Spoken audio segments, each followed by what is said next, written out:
Hi there, my name is Haylley Pittam and with me is Lynda Keane.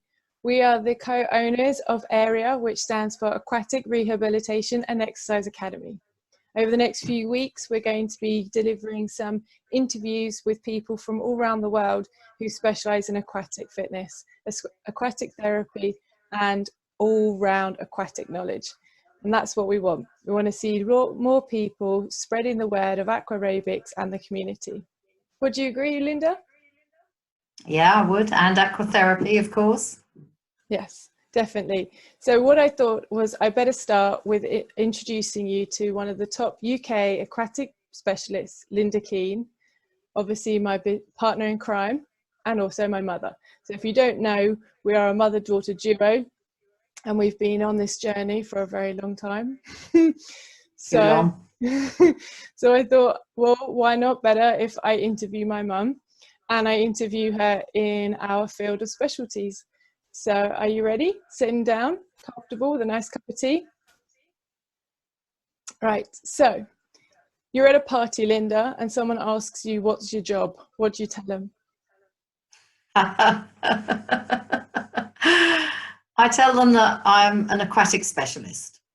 And do they then ask, what's that? They do. Yeah. They do. And I'll tell them that I specialise in anything in aquatics, from teaching fitness through to therapy and rehabilitation.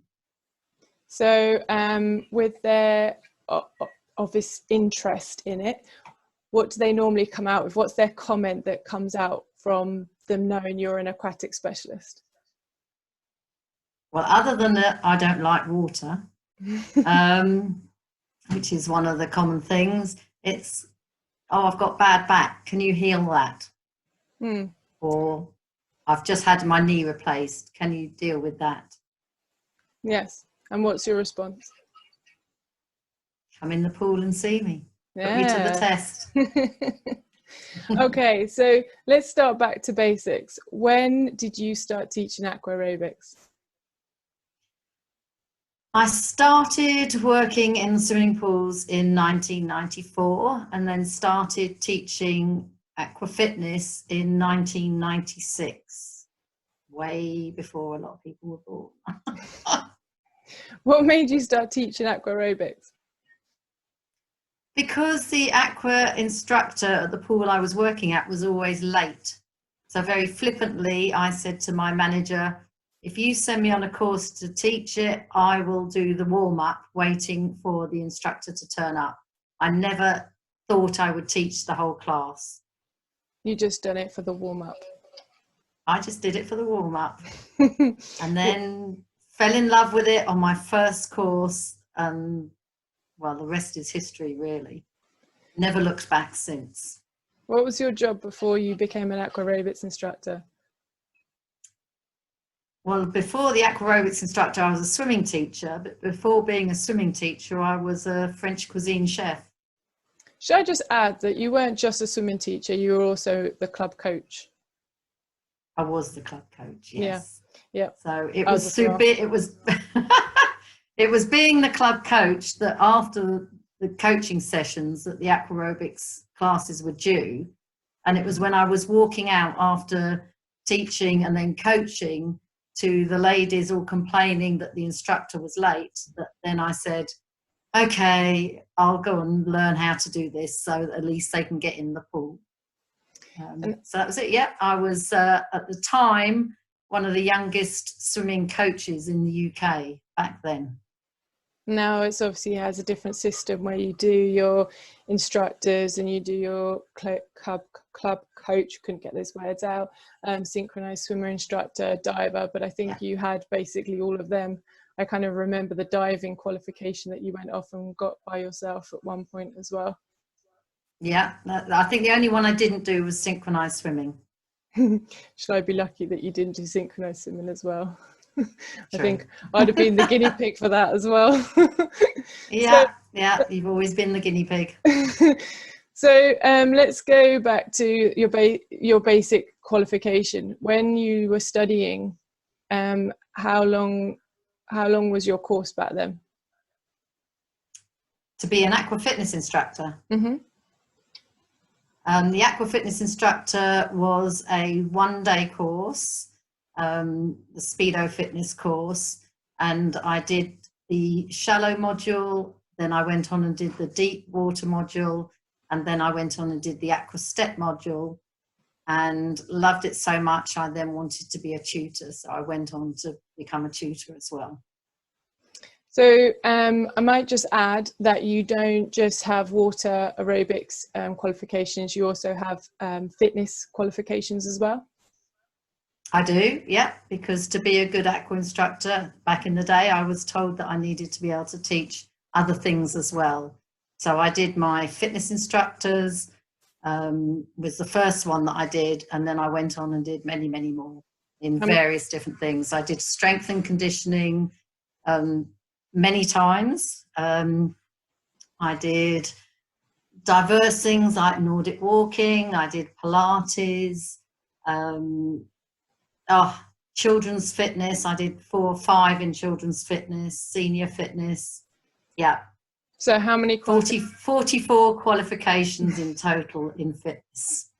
I was just about to literally say, how many qualifications do you reckon you have? 44. Okay, so that's quite a lot. And in that time, you have progressed from one avenue to another avenue. You've continued to learn. I've been there throughout the whole time. And as I say, I have been the guinea pig for a lot of them. So as you've progressed from one step to another, you then decided as a mature student to go to university. Yeah, I did. Well, what happened was each qualification I did, people come up to me and say, oh, Lynda, you know a bit about the human body. I've got this, this and this. So I think, I don't know anything about that. So off I'd toddle and do another qualification. I think the first one going down therapy in a way was to do massage. And then it just got to the point where I needed medical knowledge. So the degree was the next stage. You're correct. What's your degree in? The degree is Sports Rehabilitation and Injury Prevention. How long did you study your degree for? It's a 4-year degree. I started, as you say, when I was 44 and graduated when I was 48. The only problem with that, of course, is you come out with a degree which has an element of medical knowledge, not massive amounts, but you get to know a certain amount. And then people come up to you with other conditions which you know nothing about. So off I went and found more courses to deal with other things. It's just been a continuous journey. I always say my career found me, I didn't find it. So then you went on to do your master's? Yeah. So 2 years after doing my degree. I was going to say, I wish it was a two-day thing, but it definitely wasn't. No, I went and I signed up for doing my master's, and that was again another 2/3 years, because I actually initially did a postgraduate in sport and exercise rehabilitation, and that's where I did another strength and conditioning module, and I did a module in aquatic therapy as well, alongside, and then sort of went on and did my master's, which is in soft tissue technique and exercise rehabilitation. And now can we confess that you are beginning your PhD? I am, yeah. I started on that journey about 18 months to 2 years ago. I wrote my proposal, which I had to go and present to university, and they said, oh, that's quite good, but if we do this, this and this, it will make it even better. So they doubled the size of it. I then started to do my systematic review, and 18 months later decided I didn't like what I was writing, so I've now just binned all of that work and started again. Yeah. I've got a slight different slant on it now due to the fact that I bought a ultrasound machine, and I'm going to be looking at fascia through an ultrasound machine. So just giving it a slight different tangent. Well, that brings us very nicely onto your absolute passion, which is fascia and the body systems with fascia, and also leads into aqua stretch. So I want to ask you, when did you first hear and when did you first learn about Aquastretch? So when I signed up for my master's, which was in 2012, the first part of the master's, I was off to a conference in America, IFC, and whilst the conference was running, Laurie Denemy was running the Aquastretch course out there. So I kept saying, no, no, no, I'm not going to be doing this course. I signed up for a master's. Do you know how much education costs in the UK? But 6 months later, they'd convinced me to do the Aquastretch course. So I went on it when I was at the conference. I went on the course. It was a 2-day training, and absolutely fell in love with it because it got rid of pain that I'd had for 20 odd years, which I'd been to see the physiotherapist, I'd been to see osteopaths, I'd had x-rays and everything, and the doctor had just said, well, you're going to have to give up what you're doing.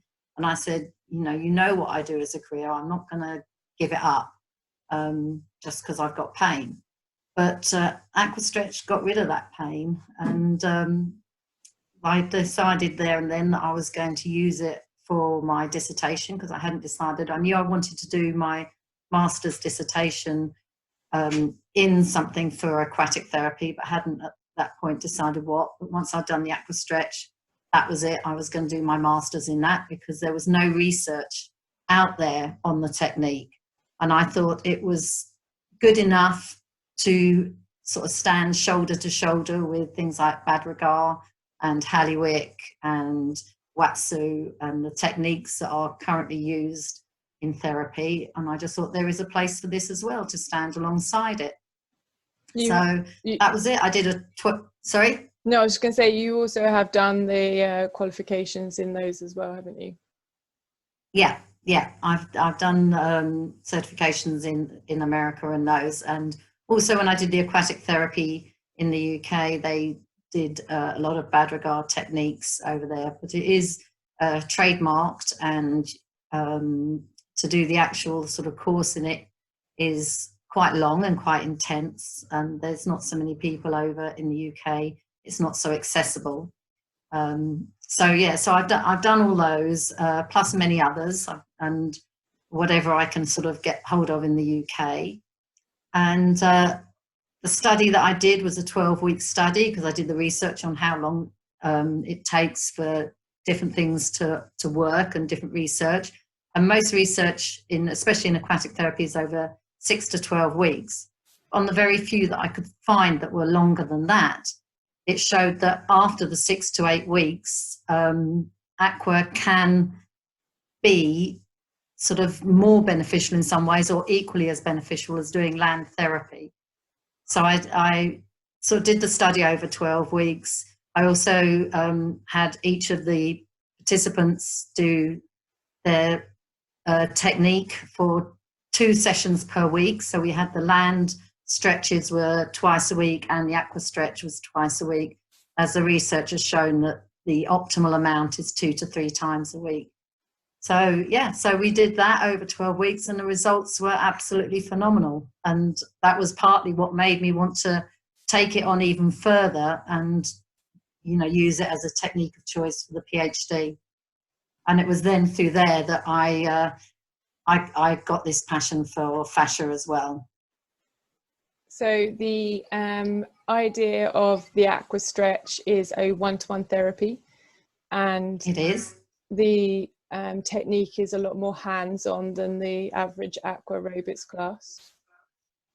Yeah, so it's a one-to-one manual technique. It has sort of 10 basic holds and moves. So it is prescribed. So it's quite easy for somebody to be able to sort of prescribe it as a technique, because you follow a specific pattern and a specific routine, and then the person's body sort of unravels and unwinds itself, because it's a bit like a partnership between the therapist and the client. So the 2 people will be working together, but the client is always the person that's in control. So especially when you're working with someone who's got pain, it is much easier for them to take control. They're not being done to, so they don't end up responding, and the body doesn't end up responding in the same way as if they're being done to. So yeah, it's also a weighted technique, so they are anchored, so you're not chasing a person around the pool. How many hours do you spend in the water? On average, about 6 hours a day. So Monday to Friday, about 6 hours a day. I bet this period of time, your clothes don't smell as chlorine as much. No, I'm like a goldfish on the carpet. How many classes, aqua classes, do you teach a week? 3 to 4, but post this period in our lives, I will be only teaching 3. Okay. What's your favourite aqua aerobics class? At the moment, I've sort of got 2 favourites really. The 3 classes I teach one that is a normal fitness class. Interval type training class is the type I prefer to do when it's a fitness class. And then I've got the aqua therapy and the aqua calm, which are my favourites. The aqua therapy is for people generally who are sort of pre and post operative, or who have lifelong conditions like Parkinson's, osteoporosis, osteoarthritis.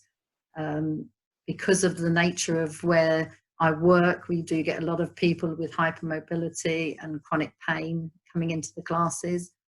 And the other class that I do is a calm class, which is a little bit of a sort of Tai Chi, yoga, Pilates, stretch, calm type class. Fantastic. So when you were teaching back when you first started back in '96, how many classes did you, what was the maximum of classes you were teaching per week in your height of teaching classes? 17 aqua classes. Okay, any tips for those instructors who teach that kind of number of classes? To actually add some therapy in amongst it. Don't keep bouncing on the concrete poolside all of your life. It doesn't do your back any good. So do some calm classes as well as some of those high intensity ones. I currently right now teach 14, and out of those, 3 are a calmer therapy based class, because I definitely would say I'd recommend it to any instructor to also allow your body to calmly teach a class rather than constantly jump up and down that concrete. Absolutely. What kind of style of class did you find the most challenging to teach yourself? Choreography. I am not a choreography queen. Do you have to? Counting is not my forte. 1, 2, miss a few? That's me. Or is it 10, 9, 8? Sorry, I lost count. 10, 9, 8 again. Yeah, that sort of thing. And did we just do that? Did we do the left leg, or should we do the left leg again? We'll do the left leg again, and then we'll go back and do the right leg again. Yeah, that sort of thing. So we briefly touched on the type of people that are coming to your aqua therapy class. Give a kind of overview of the kind of range of conditions that you see on a weekly basis. Because the leisure centre I work at is attached to an orthopaedic hospital, I do get to see a lot of people at pre and post surgical for waiting for hips and knee replacements, a few shoulder replacements. I see quite a few spinal fusions, a few osteoporosis and osteopenas, osteoarthritis, rheumatoid arthritis, Parkinson's, multiple sclerosis, stroke, hypermobility. So you have them from not being able to move and not being able to move joints through to people that can't control their joints. I mean, it is a very diverse class. There's always a waiting list for that class, and there's always about 38 people in the class, which is our maximum number. So it's keeps you on your toes, definitely. So you range from having 1-to-1 all the way through to having 38, 40 people in a class. Yeah. Fab. So in the time that you've been teaching from 96 to now 2020, what would you say you have noticed change within the aquatic community? It's a lot more professional to start with. When I started, of course, it was back in the sort of Jane Fonda days, really, where it wasn't a profession. It was a job that people did whilst they were sort of either waiting for other jobs, or after their other jobs, they'd have a full day, 9 to 5, and then they'd go off and teach their aerobics in the evening. Whereas now it is actually a profession, which is nice to see. There's lots of people with degrees working in the industry, which of course there weren't any fitness degrees when I first started. The degree that I did was only sort of in its infancy. It had only been running for about, I think, 2 previous sort of years of degrees. So it's a lot more professional than it was. We've got governing bodies now, which didn't happen and didn't exist when I first started.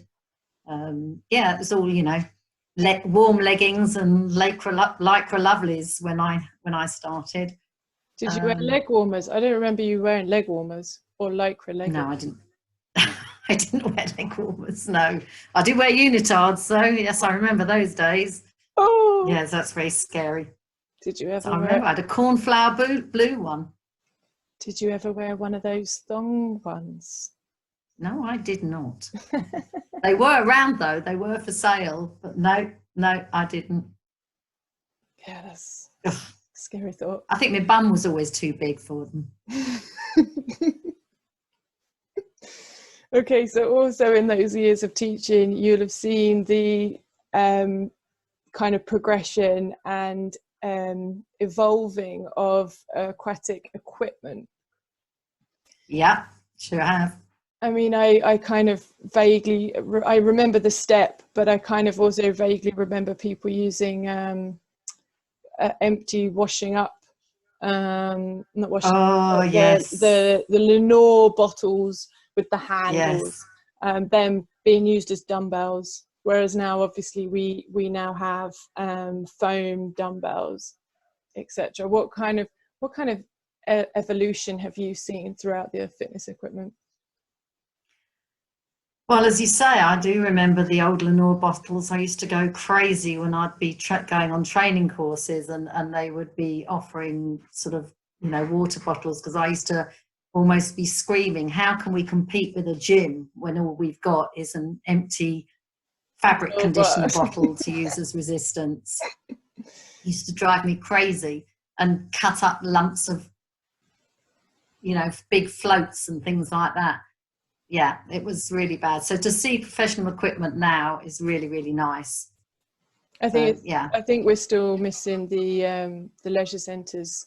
I think we're still missing them actually acknowledging that if they're going to pay, you know, £35 per barbell in the studio per person, why aren't they not paying and putting in a bit more funding in towards the pool and how we are in the pool, considering we have more. Absolutely. I mean, the thing is that as long as they sort of work for things in the children's swimming lessons, they tend to say, okay, you can have them for the aqua.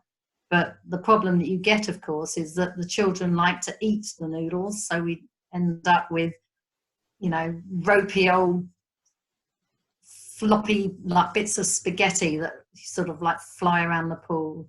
No, they, you know, they do need to pay respect to what the classes can offer, and they do need to offer a variety of equipment. Yeah, it's nice to see sort of dumbbells in varying sizes, not just one size fits all. Yeah. However, you know, you'll often find these old ladies like to use the strongest sort of resistant dumbbell, but end up not being able to push them under the surface of the water. So, you know, my constant sort of mantra to those is that you don't walk along the street with your hands up around your shoulders. So you need to engage the shoulders and set them down. And, you know, if you can't hold the dumbbell down by your hips for the whole time that we're using them, then you shouldn't be using that size. I was about to say about the posture. The posture gets Yeah, completely altered when they try and do things like that. absolutely. So what's your favorite piece of equipment to use in Aqua Aerobics right now? My favorite piece is the appropriate piece. So what, you know, if you're going to use a piece of equipment, use it appropriately. Use it for what, you know, whatever you're targeting, whatever you want to use. So whether it's the aqua strength equipment, whether it's the tubing, whether it's noodles, whether it's dumbbells, whether it's bands, use the equipment appropriately for whatever you need it. Don't necessarily, you know, if somebody's had a shoulder replacement, don't have them using the aqua strength gear when they're not ready to be sort of at that stage of their rehabilitation. Yeah. So the right equipment, For the right job. Fantastic. Well, I want to leave our conversation there because I want us to continue more at a later date. And I also want us to be able to share the word around and get people knowing that we're going to be doing these interviews and getting to know more about other people within the aquatic industry. So with that, I'm going to say good night, good morning, whatever time of day you're watching this video. Lynda? Yeah, good night everybody, or good morning everybody. It's been a pleasure. We will be reversing roles very soon.